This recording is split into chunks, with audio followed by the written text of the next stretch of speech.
আজকের মতো তোকে মাফ করে দিলাম। কালকে থেকে যদি খাতার কাজগুলো তুই ঠিক মতো না করে আনিস তাহলে কালকে থেকে তুই বুঝতে পারবি তোকে কি করি।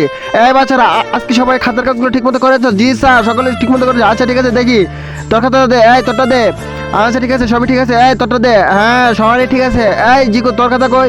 স্যার আমি তো করি নাই। কেন করস নাই? মার খা। আচ্ছা স্যার। ও ও এই আজকে কালকে থেকে যদি তুই খাতা না করে আনিস তাহলে তোকে গাড় দেখাতে স্কুল থেকে বের করে দিব। এখন তুমি যদি তোমার বাবাকে ভালোবাসো তাহলে ভিডিওতে লাইক দিয়ে চ্যানেলটি সাবস্ক্রাইব করে দিও, আর যদি লাইক সাবস্ক্রাইব না করো তাহলে বুঝে নেবো তুমি তোমার বাবাকে ভালোবাসো না। আচ্ছা আচ্ছা ঠিক আছে। এই বাচ্চারা সকলে পড়ার লেখা আনছ? হ্যাঁ। এই জিকু তুই শিখছস? স্যার আমি তো শিখতে পারি না। কেন কি হয়েছে? আর তুই প্রতিদিন ই করাস? তোর খাতা দেখি তো কি ব্যাপার? খাতায় তো তোর একটি পৃষ্ঠাও নেই। তুই লিখবি কি করে? নতুন খাতা কই তোর? স্যার আমার তো আব্বুর টাকা নাই। স্যার আমি আব্বু তো টাকা দেয় না, আমি কিভাবে স্যার লিখবো? কি আমি তো জিকু তো এটা জানি না, তুমি আমাকে আগে বলোনি কেন?